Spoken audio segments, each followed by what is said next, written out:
আসসালামু আলাইকুম রহমতুল্লাহ। আবু বক্কর সিদ্দিকী রাদিয়াল্লাহু তাআলা আনহুর এই ঘটনাটি মোটামুটি আমরা সবাই জানি। কিন্তু ঘটনাটির মাঝে একটি গুরুত্বপূর্ণ শিক্ষণীয় বিষয় রয়েছে, যা আমাদের অনেকেরই নজর এড়িয়ে গেছে। ইনশাআল্লাহ সেই বিষয়েই এখানে আলোকপাত করব।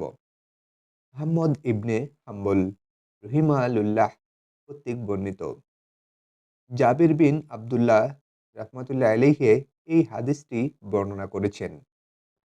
রাসূল মিরাজ থেকে ফিরে এসেছেন। সকালবেলা তিনি যখন মক্কার কুরাইশদের মিরাজের ঘটনাটি বললেন, তখন কুফফার সম্প্রদায় হাসি তামাশায় লিপ্ত হয়েছিল। মক্কার এই কুরাইশ সম্প্রদায়ের কুফফারগণ ছিলেন অনেকটা বস্তুবাদী। যা দেখা যায়, যা ধরা যায়, ছোঁয়া যায়, শুধু তাই তারা আমলে নিত।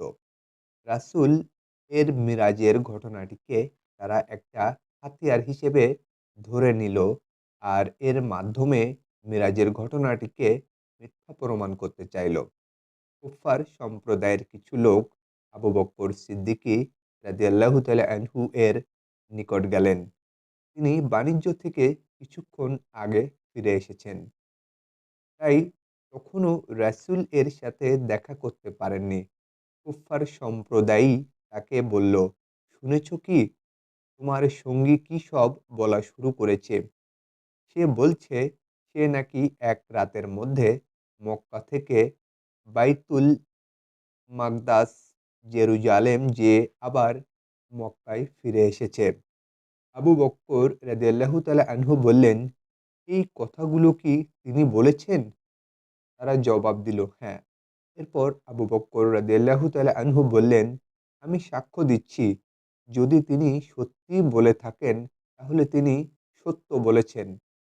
কুফফার সম্প্রদায়ের বিস্ময়ের চোখ কপালে উঠে গেল।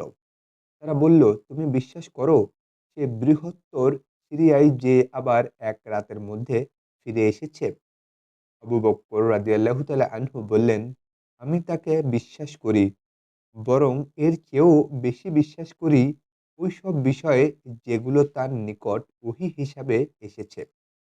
মোটামুটি এই ঘটনাটুকু আমরা সবাই জানি।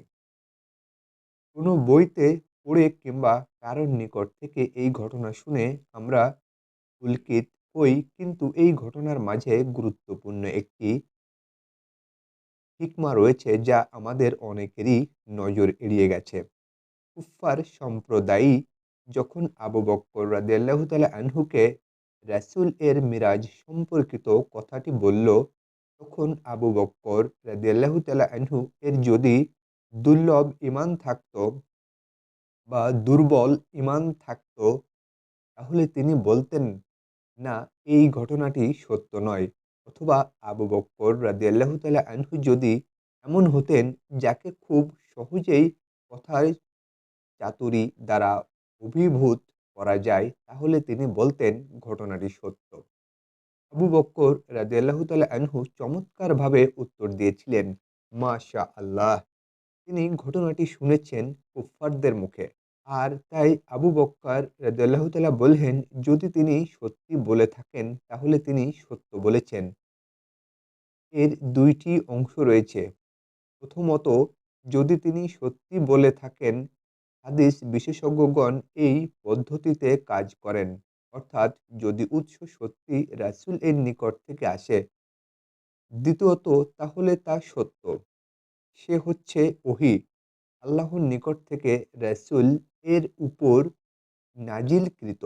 অর্থাৎ সহিহ হাদিস পাওয়া গেলে তার উপর বিশ্বাস স্থাপন করা। সেই অনুযায়ী কর্তব্য পালন করা ঈমানী দায়িত্ব, কারণ সেটা ওহী।